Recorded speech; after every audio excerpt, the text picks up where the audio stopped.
Hi y'all, welcome back to my channel. If you're new here and if you're returning, I'm so glad you came back. Today we are going to be talking about a question that comes up a lot for people who are either starting their log journey or right at the beginning of it. So from the title, you already know what this is about.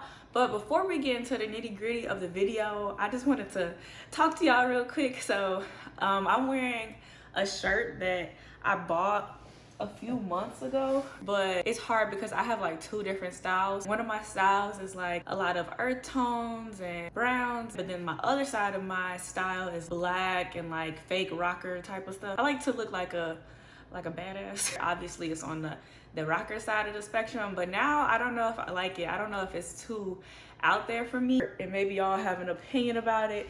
If you like it, can you comment down below so I can have a little bit more confidence to wear it? I just wanted to ask a little bit of y'all opinion on this shirt because I asked some of my friends and they don't really like it, but I still like it. Anyways, let's get into why we're filming right now. That is because of the question, how long will it take for my hair to lock?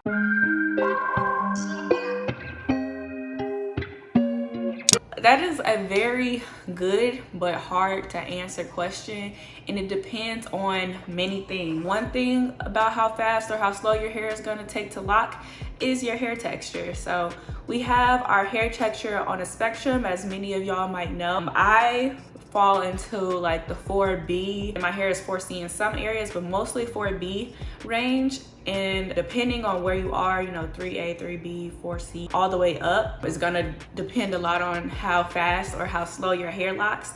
And I feel like a lot of people think this is because like, oh, you have bad hair, so your hair is gonna lock faster. Your hair is like nappy, so your hair is gonna lock faster.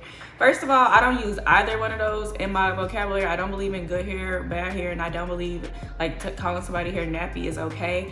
The whole reason we have the hair spectrum is to show that different coils and curl patterns that everybody has is different. The reason that a 3A is not gonna lock as fast as a 4C isn't because the 4C person has bad hair. It's because they have a tighter coil pattern, and what you're doing when you're locking your hair is condensing your coils and getting them to, contract and pull together. So you're looking to decrease the volume in your hair, and when you have a looser hair pattern, that's going to be a lot harder to do.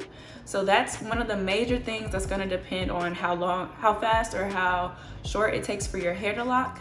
The next factor is how long your hair is. So if your hair is shorter, it's actually going to lock a lot faster than if your hair is longer, because so my hair is, I would say, medium length right now. The problem is that your hair, all of this hair has to contract and lock into each other. Whereas if you have, shorter hair, that's gonna be a lot easier for it to, shrivel up and do what it needs to do to get locking. That's one of the things that's gonna make your hair lock faster or slower.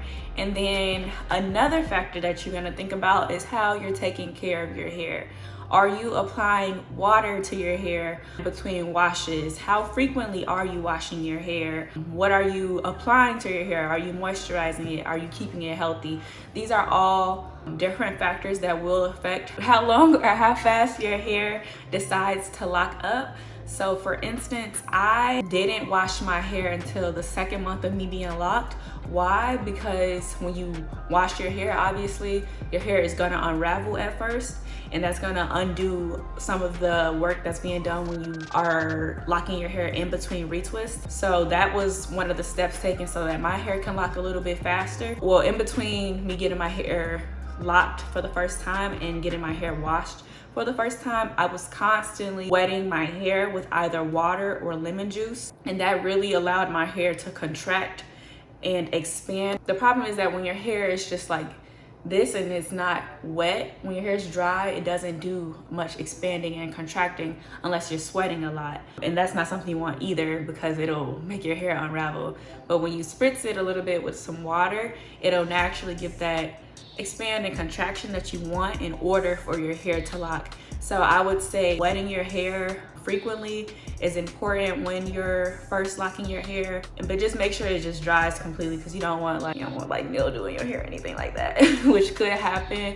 but that is a major thing. Keeping it moisturized is another major thing. You can't have your hair doing what it needs to do if it's unhealthy, right? So making sure you're going in with your oils, applying that water first so that the hair actually absorbs it and so it's not just sitting on top. You have to be really good to your hair, and that's what's going to help it lock faster.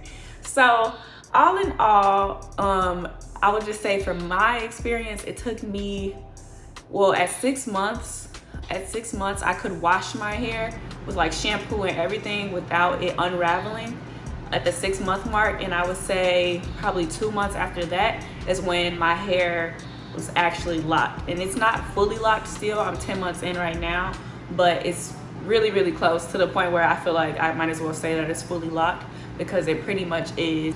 I'd say that it usually takes about 6 to 12 months in order for your hair to lock.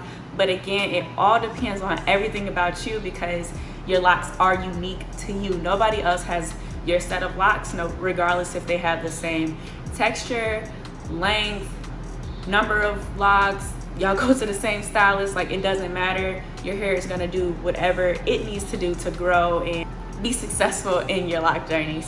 Thank y'all so much for watching this video. Please give it a like and subscribe to my channel if you want to see some more videos from me. I have a lot more content coming soon, so thank y'all for tuning in, and I hope to see y'all here again next time.